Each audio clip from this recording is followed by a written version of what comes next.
Olá, seja bem-vindo. Hoje nós vamos ler Lucas 19:10, que diz assim: Pois o Filho do Homem veio buscar e salvar o que estava perdido.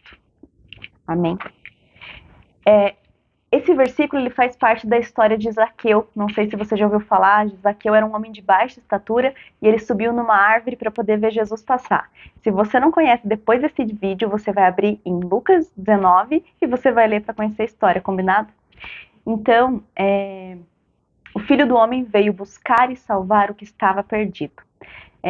Zaqueu tem inclusive aquela música, não sei se vocês lembram, entra na minha casa, entra na minha vida, mexe com minha estrutura, sara todas as feridas. Me ensina a ter santidade, quero amar somente a ti, porque o Senhor é o meu bem maior, faz um milagre em mim. E o Senhor é esse que faz um milagre em nós, né? Então, para começar a falar, na verdade, eu peguei esse versículo de Zaqueu, mas eu não vou falar sobre Zaqueu.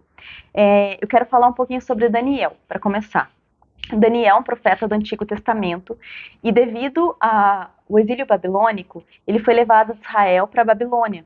Então ele ficou cativo, os babilônios invadiram e levaram pessoas à Babilônia. Não necessariamente eles foram escravos, mas eles estavam no poder dos babilônios. Muitos se casaram ali com o povo babilônico, né? Começaram a ter filhos e foram desenvolvendo a vida deles ali. Mas Daniel, tinha alguns amigos e eles eram muito inteligentes. E devido a essa inteligência que eles tinham, até porque quando os babilônicos foram pegar o povo de Israel, eles geralmente pegavam os das classes mais altas e as pessoas mais cultas ali na época, né? E Daniel e seus companheiros ali, Sadraque, Mesaque e Abidnego, eles eram muito inteligentes. Então, o que eles fizeram? Eles colocaram eles para administrar, cuidar ali do palácio. Então, eles cuidavam das coisas, dos números, das contas, do dinheiro. Só que Daniel, por ele ter sido escolhido pelo rei para administrar, muita gente ali não gostou disso. Então eles procuraram alguma coisa em Daniel para acusar ele, para falar, olha o que ele está fazendo errado, o rei, então tira ele desse cargo. Só que ao procurar isso, eles não acharam nada de errado em Daniel. Daniel não tinha culpa nenhuma, não tinha erro nenhum para ser apontado. Então o que eles fizeram? Deram a ideia para o rei de fazer um decreto para que ninguém se dobrasse o joelho ou orasse a ninguém que não fosse o próprio rei. Mas Daniel, como ele era fiel ao Deus de Israel, mesmo assim, após esse decreto, Daniel, o que? Se ajoelhava 3 vezes por dia e orava ao Deus dos céus. Então, esses caras viram ele e denunciaram para o rei. E o que aconteceria para quem fosse pego fazendo isso? Seria jogado na cova dos leões. Mesmo o rei gostando muito de Daniel, ele tinha feito um decreto, e quando um rei dá um decreto, ele não volta atrás.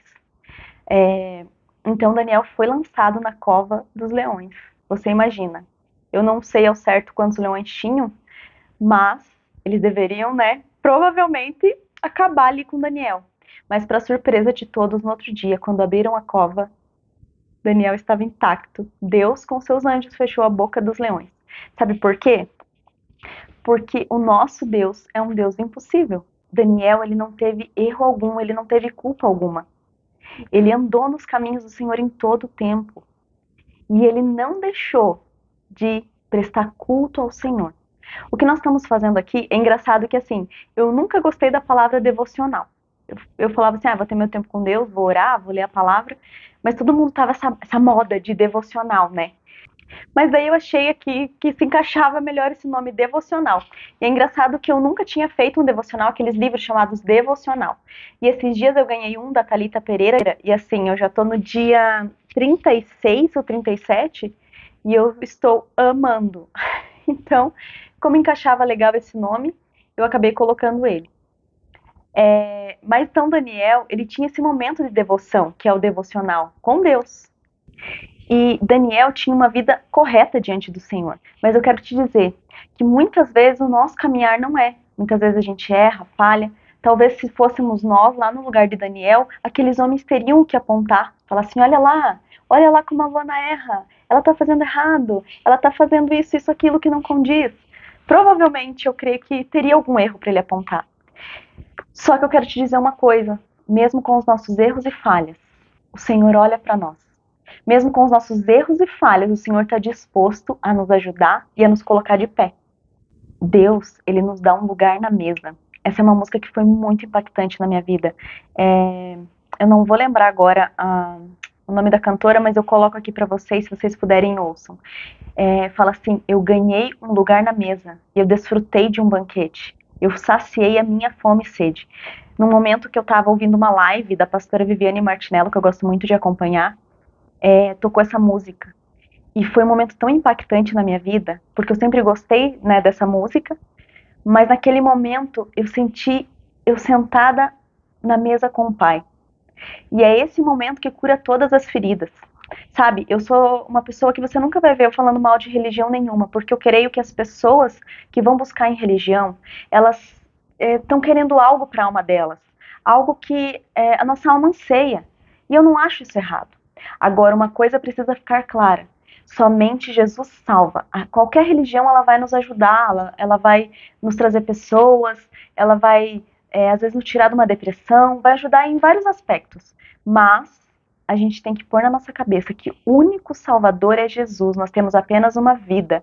E nessa vida nós precisamos de salvação. E ela só vem através de Jesus Cristo.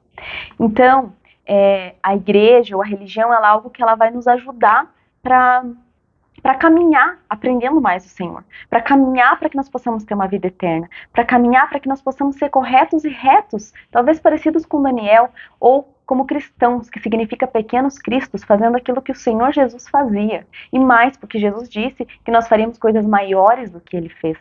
Então a igreja ela é um exército que Deus levanta, mas que também é um hospital, onde nós recebemos cura. Porque nós temos um reino para estabelecer.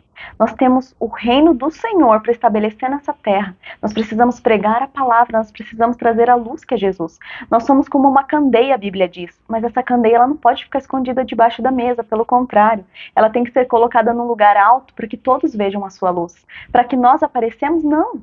Para que o Senhor apareça, para que nós possamos falar: olha lá, eu era falho e pecador, mas o Senhor me resgatou, o Senhor me libertou e Ele me colocou aqui agora. É somente no Senhor que nós vamos entender quem nós somos. Sabe quem nós somos? A imagem e semelhança de Deus. E o diabo insiste em fazer nós acreditarmos que nós não somos, mas nós somos a imagem e semelhança do Criador. E ninguém pode falar que isso não é verdade. A sua identidade é sua arma de guerra. E é com ela que nós devemos lutar. Quem o Senhor fez você para ser? Nós vamos entender quem nós somos quando nós formos a fundo no nosso Criador. Quando você compra um eletrodoméstico, você não tem que ler. Às vezes a gente não lê, né? Às vezes a gente vai até num vídeo no YouTube, mas você não lê o manual de instrução. Para a gente entender quem nós somos, nós precisamos buscar no manual de instrução. Deus deixou a Bíblia para nós. Uma vez eu conheci uma mulher que ela me disse assim, eu fazia as unhas com ela. Eu não ia na igreja, eu não lia a Bíblia, eu não fazia nada. E ela me disse assim: se seu pai morresse hoje e te deixasse uma carta, você ia gostar de ler? Eu falei: eu gostaria de ler sim. Ela falou: a Bíblia é a carta que o pai nos deixou. Por isso é tão importante nós lermos. Lá tem instruções para as nossas vidas. Na época eu fiquei assim, achei interessante, mas né, não dava tanta bola. E hoje eu vejo que ela tem total razão. Na Bíblia houveram diversas guerras. E ali houveram homens que saíram sem feridas das guerras. Por quê? Porque eles confiaram no Senhor. Assim como Daniel saiu sem ferida nenhuma, sem machucado nenhum, de um lugar que estava cheio de leões, famintos. Nós podemos passar também e sair sem feridas. Às vezes ela não é uma ferida física no nosso corpo, mas é uma ferida emocional, que nos machuca muito. Então nós precisamos ter maturidade espiritual para que a gente entenda que a culpa não é do outro quando a gente tem os nossos erros. Nós precisamos nos levantar e falar aonde eu estou errando, com maturidade, e parar de cometer aquele erro. Porque para o Senhor todas as coisas são possíveis quando a gente busca a ajuda dele. Tem um pastor que eu sigo, que eu gosto bastante, o pastor Lobo, e ele fala assim: quando você pega um lugar que está cheio lá de esterco de animais, geralmente esse lugar tem muita mosca. Adianta você ir lá e tocar a mosca? Ela pode até sair a hora que você tocar, mas daqui um pouco ela vai voltar. Você precisa ir lá e limpar aquele local. Quando você limpa, você vai tirando ali toda a sujeira que estava ali. Você limpa, deixa limpinho, passa um álcool, joga um perfuminho para ficar cheiroso o ambiente. Aquelas moscas dificilmente vão voltar. E assim é a nossa vida. A gente passa uma vida toda enchendo a vida de lixo, enchendo o nosso pensamento, a nossa mente, o nosso coração com lixos que o mundo nos traz, que as coisas ao nosso redor nos traz. E a gente quer que de uma hora para outra aquilo saia, não. Isso leva tempo, nós precisamos limpar. Pensar assim, aonde está o pecado? Aonde está a sujeira na minha vida que eu preciso limpar para que o inimigo não tenha mais poder, para que essas moscas não continuem vindo na minha vida. Para que eu possa ser reto, ser justo diante do Senhor. Tudo aquilo que passou, não importa mais. A Bíblia diz que os nossos pecados ficam no mar do esquecimento.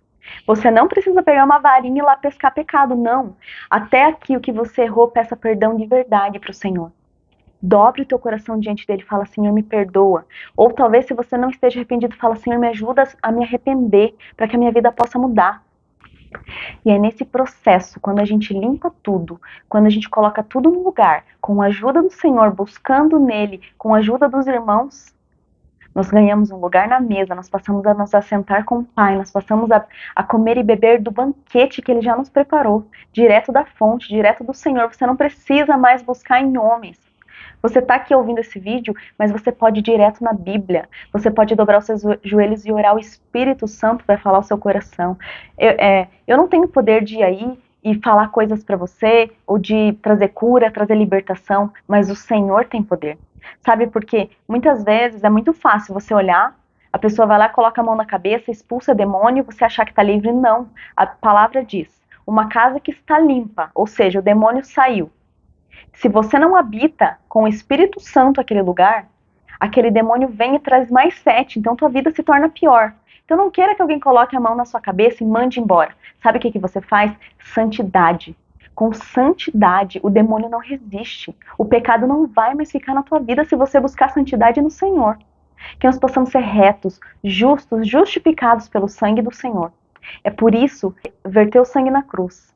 Ele derramou aquele sangue para que hoje nós pudéssemos ter a chance de ser libertos. Então não esqueça, todo pecado para trás, esqueça, ficou para trás, peça perdão, você foi perdoado se você pediu perdão. Daqui para frente vamos tentar não cometer mais, porque nós precisamos ser justos diante do Senhor, nós precisamos buscar a santidade do Senhor na nossa vida. Eu sei que nós vamos errar, com certeza, é muito difícil a gente permanecer santo, até porque santo só existe um, o Senhor Jesus Cristo. Mas, com a ajuda dele, nós podemos viver em santidade nessa terra e abençoar muitas pessoas que vão passar pelas nossas vidas. Sabe por quê? Tudo que nós passamos até aqui será um testemunho para impactar vidas, para que pessoas conheçam ao Senhor, que é o autor e consumador da nossa fé. Que você possa refletir nisso. E não esqueça, leia a palavra de Deus, pois ela é um tesouro para você. Lembra? É aquele livro que o Pai deixou. E é muito importante que você leia, porque ele vai falar ao seu coração. Amém? Deus abençoe.